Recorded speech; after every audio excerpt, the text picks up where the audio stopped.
This double chin, I notice, is coming along. Yeah. Which is disgusting for someone like me, not for anyone else, you know. This YouTube channel is really for me, you know. So if I want to call myself disgusting, that's a matter for me and me. This is not about you. And I can't even look you in the eye at the moment because I'm using my iPad on this occasion. And the camera seems to be off-center, forcing me to look over there. So that's going to be distracting, but that's all right because I don't want viewers for this episode because it's one of my stupid ones. I don't want viewers for any of them. You know, I can't respect anyone who would watch my channel. Apologies to Groucho Marx for that joke. Speaking of Groucho Marx, my favourite Abbott and Costello episode is, and it's the only one I can remember. That's what makes it my favourite. Is that one where Abbott and Costello are trying to get into a club. That's the link back to Groucho Marx, and they can't get in. The security guards. I can segue that into something in a minute. The security guards are blocking them and saying, no, you can't come, you know, members only. And they're turned away. So then they turn around and they walk in backwards, you know, like that. And Costello, he's the fat one. He's disgusting. You know, they're walking backwards and they're coming in. We're just leaving, see ya. The security guards go, all right. And they let them in, you know, walking backwards. And then the security guards go, oh, what? You know, start chasing them. It's hilarious. You know, they don't make jokes like that. They don't make comedy like that anymore. I don't make comedy at all. Yeah, but this is a comedy channel. Believe it or not. You know, I wouldn't want you to take me seriously. I don't even want you watching this. Rack off. I can't even look you in the eye. Okay. I love you, viewer. I love you. Graham Kennedy. We miss him.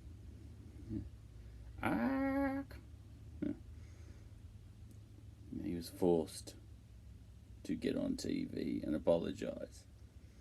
Was that for the crow noises? Yeah. Or was he insulting the viewer in some other way? And the bosses at Channel 9 forced him to get onto the television and make it up to the viewers, apologise. Yeah, so he got on the TV.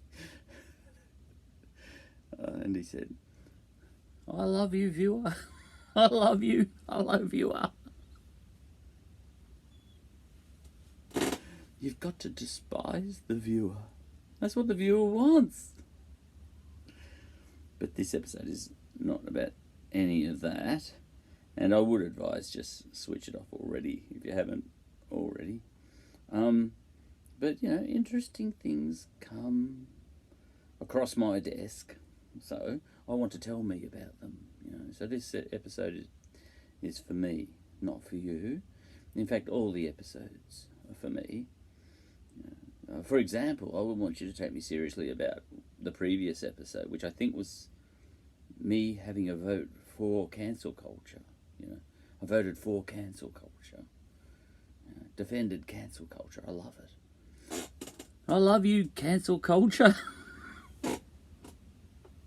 Yeah, because Ricky Gervais and J.K. Rowling, have come out against it. You know. So what do? If you're a smart-ass Irishman, you go the opposite. Huh? If people are coming out against cancel culture, you go for it. Yeah, I'm all for cancel culture. Cancel everybody. Chaos. We need more chaos. But speaking of chaos, something has come across my desk, and it's on my phone, which is smashed. and it prompted a text message from me to me, essentially, but it was to someone else. But when I'm texting someone else, I'm texting myself. But it was this. You know. Hang on, where's the camera in this thing? Hello, Naomi. I love you, and you too, whoever you are. Right, now read backwards. British. Well, I'm going to read it the other way, actually. Lafnine Drawudi Rotide Segov Shitirb. Right. British Vogue's editor, Edward Enninful, never heard of him, was racially blottified, brolified, profiled, and told to use the loading bay while trying to enter his own office. Yeah, and the rest is in Kiswahili. Yeah. Okay. And I thought, and then it goes on to say, hello, Kate, and other girl, whoever you are. Kate Moss and Grace Moss. Oh, has she got a sister? All right. The security guard, come on, who made the comment was quickly dismissed by Condé Nast. Vogue's, what's that say? Bureau? Oh, parent company. All right, so that's that. And that gave me a chance to make a text to someone, but to me. I care only about me. I really do. Yeah. I'm all for. I love you, cancel culture. And I love you, viewer. Hello, viewer. Yeah. Right. And here's the text. Now, just in passing, a great example of how one incident overnight immediately gives me 2 ripper episodes in my podcast. I wrote that to somebody. Now, because I've got a podcast separate to this, but I've given it up. But I don't know about that yet. I haven't told myself yet. But I love this YouTube. You know, my new toy is this YouTube comedy channel. Yeah. So I'm all for. You know, I think I've dumped my podcast. It's gone. Yeah, but I haven't advised myself of that yet. So incorrectly, I've said, just in passing, a great example of how one incident overnight immediately gives me 2 ripper episodes for my podcast. You know, I don't mind reading fast. All right. Now, when I make those 2 podcast episodes, which I never will, anyone listening, there will be no one, because I take steps to drive all would-be listeners away, including by periodically letting listeners know that I despise anyone who would listen to something said by me rather than an expert, rather than by an expert, see? This is a hypothetical. Now, when I make those 2 episodes, anyone listening will be likely to be wondering, which side is he taking? You know, what I mean by that is, you know, which side?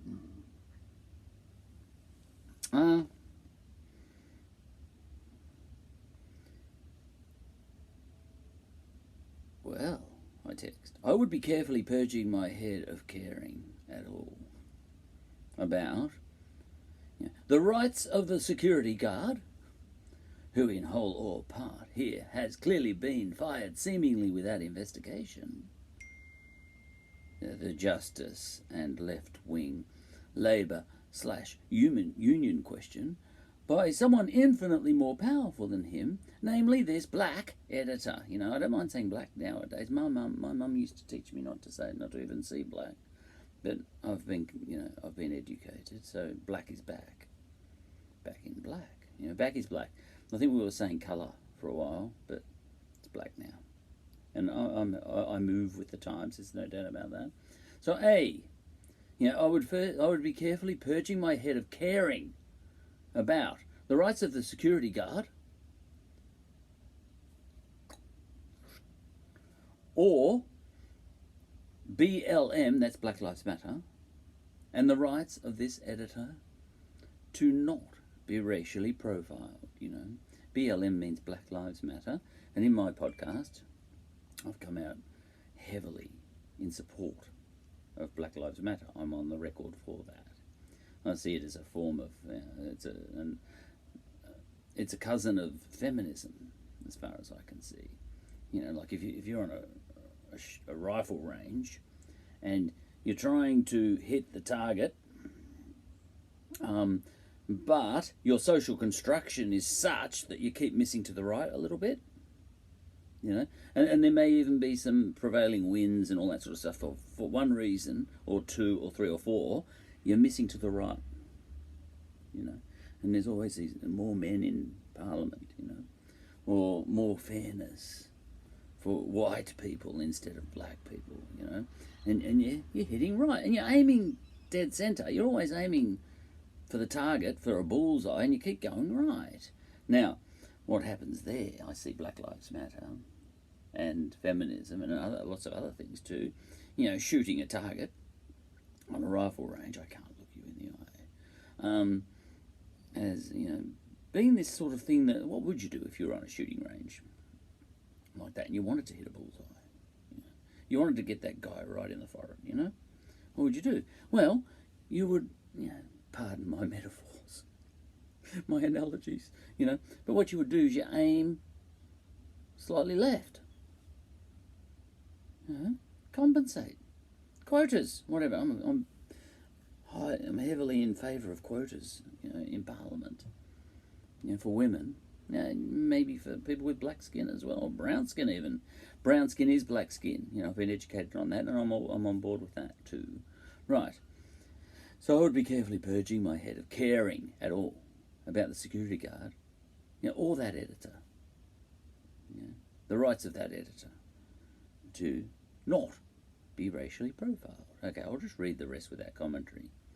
Now, with a good union rep on his side, that security guard could quite likely sue. It would pit one left movement, Labour rights, against another, BLM rights. I didn't write there, see? I keep adding these bits. I like saying because people say you shouldn't, so therefore I do. I love you, viewer. And that sort of thing piques my interest. I went to boarding school. You don't say pique. You get flushed. But that sort of thing piques my interest. Because it's left v left. Similarly, examples of right v right gets interesting. Well, they get interesting. Even if that security guard did racially profile that boss, even then, justice, that old chestnut Socrates was so fascinated by, may well be served better if he were not sacked. He may have a desperate family in these desperate times. The compassion consideration. And he may well not be even responsible for his own racism. Unless we don't believe in the power of social construction and the idea that justice requires both actus reus and mens rea. I've got a lawyer wife, otherwise I wouldn't know what those two things meant. And so on. Ellipses. You could go on and on, but all in all, a good union rep, or indeed a good barrister, if you took this one all the way to the High Court as a test case, or that might be the Privy Court, I think that issue arose in London, could easily argue that the swift removal of this security guard by a powerful boss is an abomination of justice. After which the BLM movement could call into question The ability of the High Court itself, a product of white privilege, to rule on justice. And whether the Western world itself can be an arbiter of justice, at all. Or whether it's the turn of those who have been oppressed by the Western world to take over the function of justice via, for example, some council of elders or something, which would alienate young people from the process of justice, and on and on and on I would go. For 2 episodes of 3 hours each. That's something I would do. I can't hear on YouTube. I don't think it could handle that much chat. And I would eventually work my way back to Socrates and question even him and his elitism for all his humble garb, which would make him smile in his grave. One of the funniest moments I remember. I remember a lot of funny moments from the Greeks, because I was there by virtue of the internet. I get to look these things up, so I was there. One of Socrates' followers had I think he actually tore a hole in his garment, in his toga, to appear, because he wanted to demonstrate he was humble. But I think he ripped it a bit much, and I think his toolbox might have been showing. And Socrates said, "Careful, I think your humility is showing." I don't know if he put it exactly like that, but that would have been funny. There's lots of funny moments, from the times of the Greeks. There's lots of funny moments from everywhere, I'm sure, but they wrote them down. And another one was, what's his name? Diogenes, sitting in his bath. And Alexander the Great came to visit him in his bath. He had a bath out on his nature strip. Alexander the Great came, "Hello, Diogenes." This is the most powerful man in the known world, coming to see the philosopher, Diogenes, who lived like a dog, on purpose. Dog. That's is that where the word stoic comes from? I'm not Greek. And Alexander, how did that one go? If I wasn't Alexander, said Alexander, I'd want to be Diogenes, And Diogenes, I think, said, if I wasn't Diogenes, I'd want to be Diogenes. These Greeks. Anyway, very funny. And then I think he asked Alexander to get out of his light, the sun. To which Alexander laughed, to his credit. Alexander was a philosopher. He understood philosophers. Aristotle was his teacher. And then Plato was Aristotle's teacher, and Socrates was Plato's teacher, and so on and so forth. 4 famous names all in a row. Where, did that happen anywhere else in history? You had the Buddha, but, who else? You got 4 famous names right there. Socrates, Plato, Aristotle, Alexander, But, around Jesus, what have you got? Just Jesus, really, and Jesus' followers. But you got 4 big deals right there, Confucius, and who else? The Buddha, who else? Jesus, who else? Maybe Paul, But he was just a follower of Jesus anyway. Look, I don't know. Socrates was my favourite Jesus. Anyway, what I mention here is I planted the word consideration. This is my text again. I planted the word consideration in the middle of all of that. Where? I forget where I did that. What am I talking about? The compassion consideration. Yep, I mentioned the compassion consideration earlier. I planted the word consideration in the middle of all that to finally respond to your question. Does being me make me more considerate? To which I'll respond that yes, you are right. There is a big difference between being nice and being considerate. You know, for example, I'm being a pig on this episode because I just feel like it. There's nothing I like better than being got, which means I'm in a permanent state of happiness, you know, because I get got every day. And yes, I do think it makes me more considerate. But not because I'm a nice person. I would be horrified if I was associated with that mob. I would lose all credibility with myself. Oh, the age. Almost 1 million people out of work. Who cares? It's not me.